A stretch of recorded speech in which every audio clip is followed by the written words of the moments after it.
Good evening, everyone. Just wanted to do a really quick video on how good that AI has gotten and how bad that it is going to get, and also how we were warned about this all the way back in 2001. Now, for example, here's how good that AI has gotten. There's a video going viral of Bob Ross painting with his head, doing fades or walking out with Anna Nicole Smith during the WWE. Another shows Stephen Hawkins hitting a half pipe, doing flips, racing in Formula One races, and going around the NASCAR circuit, keeping pace in his wheelchair, and fighting in the UFC. Martin Luther King and JFK ding-dong ditching. Bigfoot doing a TED Talk. And then there's Jake Paul doing makeup tutorials, dressed up in a skirt or in full Jewish attire, being pulled over by the cops, saying he's done with boxing. I'm officially done with boxing. I'm stepping away to focus on my LGBTQ career. And then there's real-life versions of Peter Griffin. And who do we have to thank? Sora 2. Some of these videos are so accurate that they have fooled millions. AI went from this to this in a couple of years. We've just now crossed the line where seeing no longer means believing. You see, here's the problem. Our brains have evolved to believe what we see. For decades, video evidence was the final word. Proof.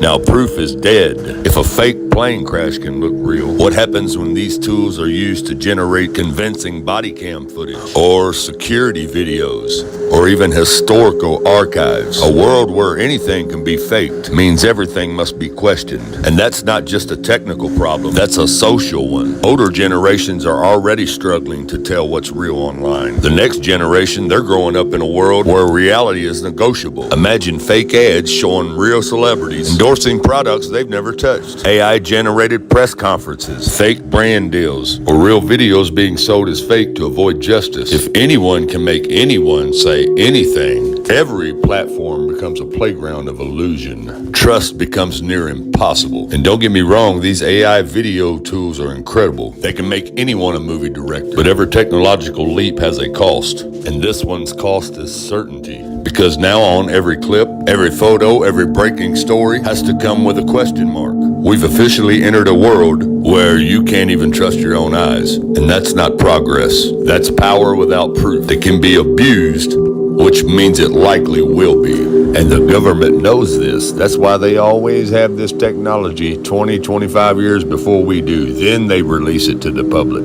Okay? That's why they're going to use this AI. People are going to start using this AI to alter things. Everything's going to be an illusion. Just like guns. They give you an illusion of having guns and having freedom to do what you wanted to with your guns, and now they're going to try to take them. Same thing going to be with AI. They're going to say, well, now people are misusing AI. They're putting people in videos that are not really in them, making people say things they're not saying, making something look like it's reality when it's not, and that will give them the grounds to restrict everything. You just don't see it yet. They even warned us. They warned us back in 2001. You might laugh at this, but they warned us back in 2001 in a game, a PlayStation game called Metal Gear Solid 2, Sons of Liberty. They always had the truth right in your face, whether it's a movie, a television show, and even in your children's video games like I'm going to show you right here from 2001. Check it out. Raiden, are you having fun playing with the new AI toys? Well, yeah, I am. You can make pictures of cute anime girls and... Enjoy it while it lasts, Raiden. What do you mean? Did you really think that civilians would be granted unrestricted access to such powerful military weapons forever? Military weapons. Are you implying that this technology was created by the government? Of course it was. This AI technology has been used by the intelligence agencies to warp the public's perception of reality for years. All in the name of national security, of course. But why would they suddenly make the tech public and let everyone start using it? Why would we indeed, Raiden? What? What in the hell are you? Your question is irrelevant. By creating a new problem, we can cultivate a desired reaction to it in order to manufacture consent for our preferred solutions. In short, it's justification for a war. A war? On who or what? A war on misinformation. By arming the public with these AI weapons, everyone becomes a potential enemy combatant. Then we will have justification for unprecedented security measures. It all comes down to confusion and identity, Raiden. Identity? Identity. This AI technology is Pandora's box. Pretty soon the internet will be mired in total illusion.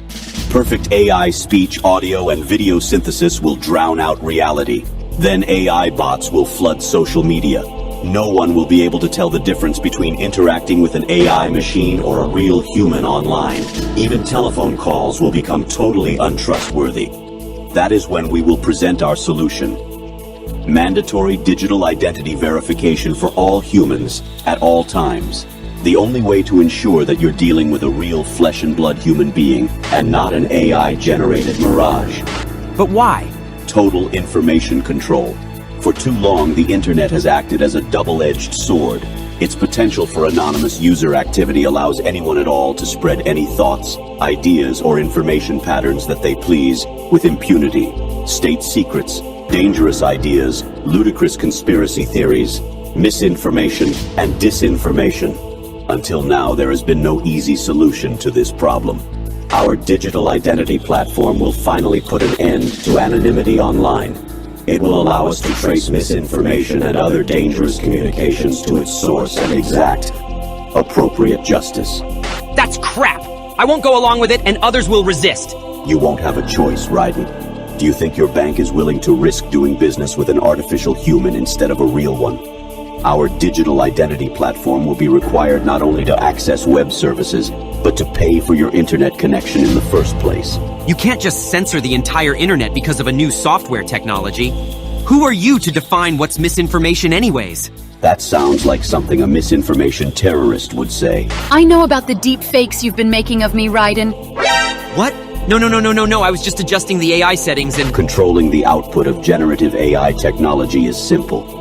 We will create context for its use. First, we will censor any use related to social taboos.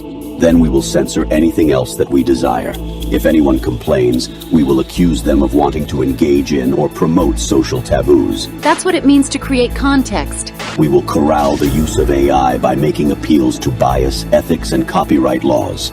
You will still have access to generative AI in some form, but it will be crippled, limited, controlled, and it will be monitored. Anything that you generate will be cryptographically signed with your digital ID, so that its provenance can be ascertained if it's later deemed to be problematic.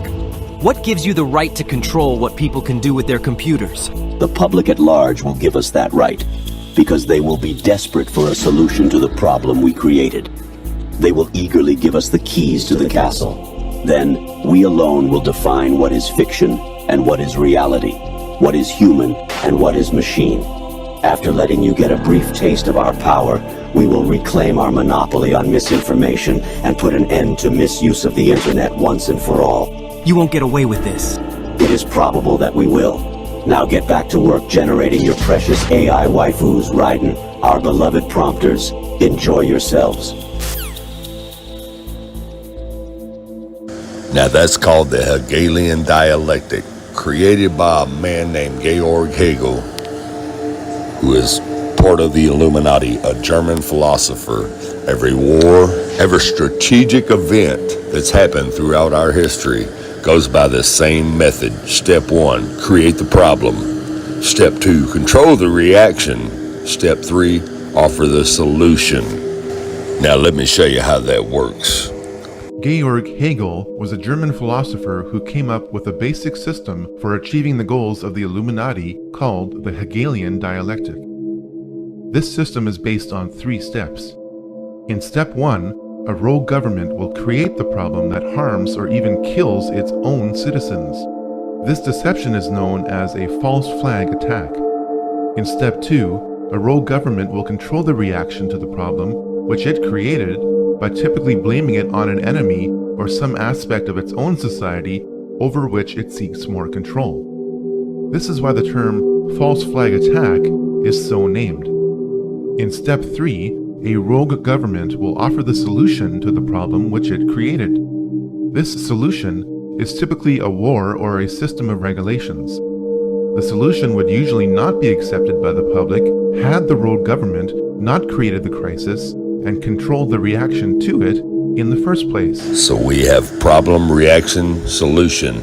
The thesis would be the problem. The antithesis would be the reaction, the synthesis, would be the solution. Now, those of us who are awake and try to tell you this, we understand this. But those of you who are asleep and brainwashed, if you don't understand this by now, you probably never will, to be honest with you. And it's just a simple fact. Thanks for watching. Have a good night, and God bless.